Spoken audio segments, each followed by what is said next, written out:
ডলারের মার্কেটে কোনো অভাব নেই। আমাদের একটা চ্যালেঞ্জ আছে যে আমাদের সরকারি 4টা ব্যাংকে কিছু বড় অ্যামাউন্ট প্রায় $1.5 থেকে $2 বিলিয়ন আটকে আছে পুরানো পেমেন্ট। ইনশাল্লাহ সব ব্যাংক মিলে তারল্য সংকটে সাহায্য করবে যাদের একটু লিকুইডিটি বেশি। দেখা যাক কী হয়। আর সামনে বাংলাদেশ ব্যাংক এবং যে ব্যাংকিং সেক্টর আমরা একটু ভিন্নভাবে কাজ করতে পারবো। বাংলাদেশ ব্যাংক আমাদের নিয়ন্ত্রকের সাথে খুব সুন্দরভাবে কোল্যাবোরেট করে একটা নতুন আমরা বলি 2.0 ব্যাংকিং সেক্টর তৈরি করতে পারবো। যে 120 টাকা যেটা আছে এখন কারেন্টলি রাফলি এই রেট চলছে, আমরা সবাই চেষ্টা করবো এই রেটের মধ্যে ব্যবসা করতে। তাই হচ্ছে মোটামুটি। আর ইনফ্লো বাড়ছে, এটা একটা বড় ইমপ্রুভমেন্ট। এই মাসে হয়তো $2.5 বিলিয়নের বেশি আমরা আশা করছি। উনি সব কিছু ফ্রি করে দিয়েছেন নির্দিষ্ট করে, আদার দেন যেগুলো বাংলাদেশ ব্যাংকের রিফাইন্যান্স বা ডিসকাউন্ট উইন্ডো। আমাদের যেমন কিছু অলিখিত আপার ক্যাপ ছিল লেন্ডিংয়ে 14%-এর মতো, ওইগুলো উনি তুলে দিয়েছেন। তারপরে উনি রিকোয়েস্ট করেছেন ব্যাংকারদেরকে যে কোনো আনইউজুয়াল বা আনরিজনেবল কোনো ইন্টারেস্ট লেন্ডিং রেটে যেন কেউ না যায়। তো সেটা আমার মনে হয় হবেও না। এক্সচেঞ্জ রেট নিয়ে আপনারা জানেন যে 120 টাকা যেটা আছে এখন কারেন্টলি রাফলি এই রেট চলছে, আমরা সবাই চেষ্টা করবো এই রেটের মধ্যে ব্যবসা করতে। তাই হচ্ছে মোটামুটি। আজকে আমি চেক করলাম 120-এর মধ্যেই সব হচ্ছে। কার্ভ মার্কেটও লেটেস্ট আমি যা দেখেছি 121-22-এর মধ্যেই চলছে। সো ওভারঅল অনেক স্টেবিলিটি এসেছে। আর ইনফ্লো বাড়ছে, এটা একটা বড় ইমপ্রুভমেন্ট। এই মাসে হয়তো $2.5 বিলিয়নের বেশি আমরা আশা করছি। এলসি ওপেনিংটা যে এটা কি ইকোনমির যে ইনফ্লো বাড়ার জন্য কি কোনো গাইডলাইন পেয়েছে? এলসি ওপেনিং যে একটু স্লো ডাউন হয়েছে এটা কনজামশনের উপরেও নির্ভর করে, বুঝতে পেরেছেন? ডিমান্ডও কমে গেছে। কাজে এলসিস আমরা খুঁজছি, যার যখন দরকার এলসি তারা দিচ্ছে, আমরা খুঁজছি। ডলারের মার্কেটে কোনো অভাব নেই।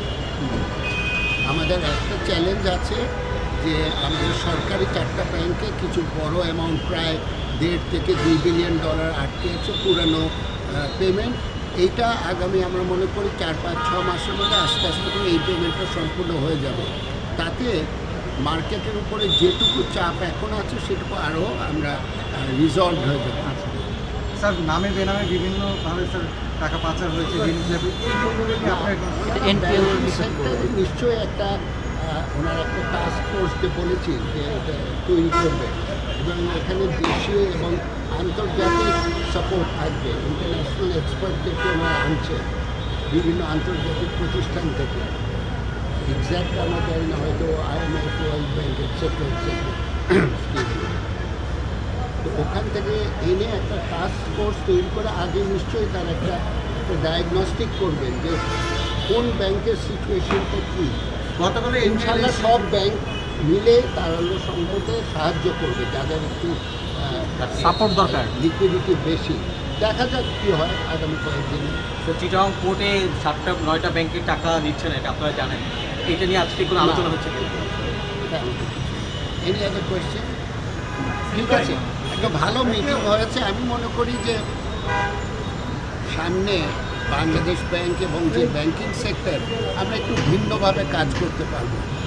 আমাদের যে আমরা বলবো রেগুলেটরি যে এনফোর্সমেন্ট, এটা আগে খুব সিলেক্টিভ হয়েছিল। এক জায়গায় একরকম, আরেক জায়গায় আরেক রকম। ডিসিশনটা সবসময় ওনারা যে ডিসিশন নিতেন অপারেশনাল, এটাও সবসময় স্বচ্ছ ছিল না।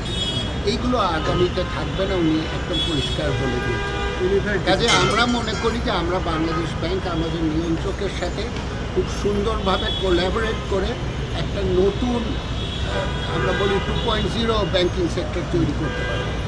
সময় লাগবে ব্যাংকিং সেক্টরকে সম্পূর্ণ স্টেবিলাইজ করা, কিন্তু আমার মনে হয় যে যেভাবে চলছে ডিরেকশনালি উই আর কারেক্ট।